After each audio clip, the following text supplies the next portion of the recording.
Lockdown से पहले गीता के घर का नजारा कुछ ऐसा था कि रोहन ऑफिस जाता था और शिविन स्कूल।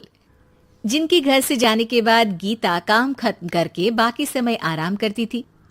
लेकिन लॉकडाउन के बाद ऑफिस और स्कूल घर में ही खुल गए और इससे गीता का हाल वो तो आपको देखने में ही मजा आएगा।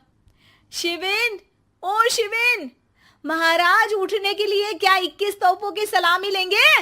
अरे बिस्तर से बाहर निकल, ऑनलाइन क्लास स्टार्ट होने वाली है। अरे तुम भी हद करती हो, स्पीकर की तरह चिल्लाने की क्या जरूरत है? दिख नहीं रहा मेरी कॉन्फ्रेंस चल रही है। अब कैमरा और स्पीकर ऑन कर रहा हूं, मुझे कोई शोर नहीं चाहिए।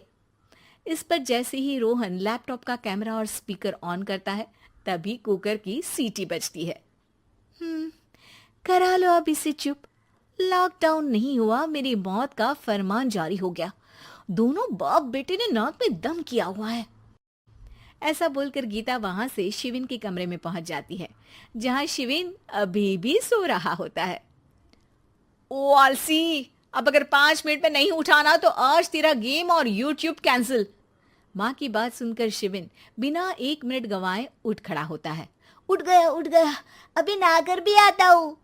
ये नाटक कहीं और, मुंह पर गीला कपड़ा मार और पढ़ने बैठ। शिविन की ऑनलाइन क्लास स्टार्ट हो जाती है, जिस पर गीता उसे वहां बिठाकर रसोई में चली जाती है।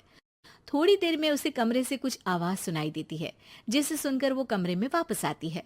हाय राम, तुझे क्लास अटेंड करने के लिए बोला था, कैमरा ऑफ करके बिस्तर पर नाचने के लिए नहीं बोला था। मम्मी मुझे कुछ समझ नहीं आ रहा, आप बाद में पढ़ा देना ना, वैसे भी अटेंडेंस तो लगी गई है। हाँ हाँ बेटा, जरूर बन जा। तू अभी से हम सबका बाप बन जा। अरे नहीं मतलब कहाँ से लाते हो इतना दिमाग, और पढ़ाई करते हुए ये चला कहाँ जाता है? नाइस क्वेश्चन, दिमाग से पूछकर बता दूंगा।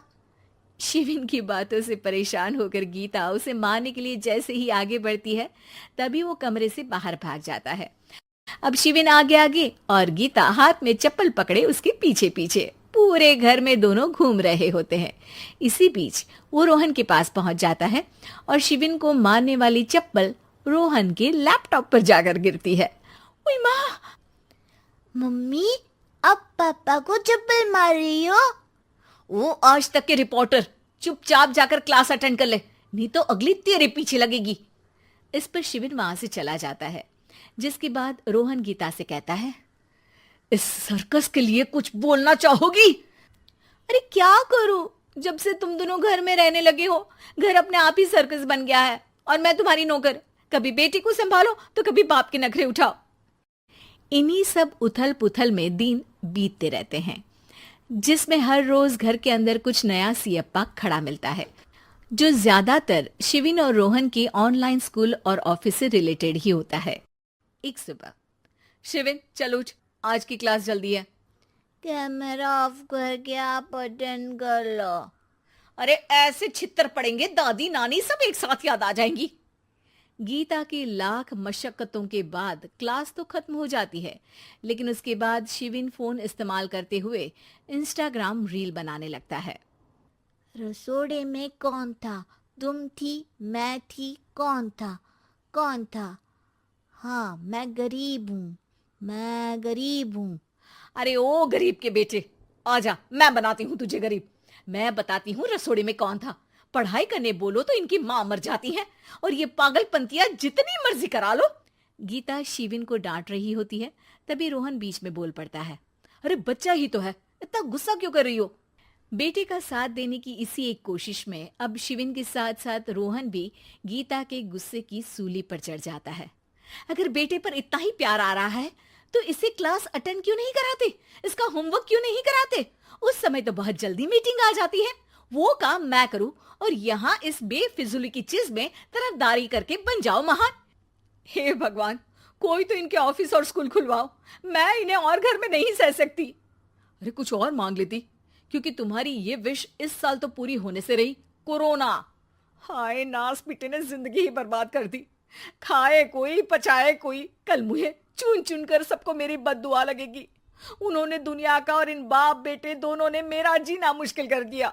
गीता वहां से चली जाती है, जिसके बाद रोहन शिविन से कहता है, अरे तुम्हारी मम्मी इतनी भड़की हुई क्यों है? आपकी वजह से पूरा समय घर में रहते हो और उस पर कोई काम कराने की जगह बस ऑर्डर देते रहते हो। अच्छा बेटे, सारा इल्जाम मुझ पर? पूरा दिन तो वो तुम पर ही चिल्लाती है। हाँ, मतलब दोनों का 50-50 है, कुछ करना पड़ेगा। वो कहते ना, make the best out of worst. I have an idea. वैसे तुम्हारी माँ सही कहती है, बहुत जुबान चलाने लगे हो, कम बोला करो। अगली सुबह रोहन और शिविन अपनी गलती को सुधारने के लिए गीता के उठने से पहले घर का आधा काम खत्म कर देते हैं, जिसे देखकर गीता खुश हो जाती है और फिर बाकी बचा काम वो तीनों मिलकर पूरा कर लेते हैं। जिसके बाद अब वो सब मिल बांट कर हर काम में एक दूसरे की मदद करते हुए लॉकडाउन का मजा लेने लगते हैं।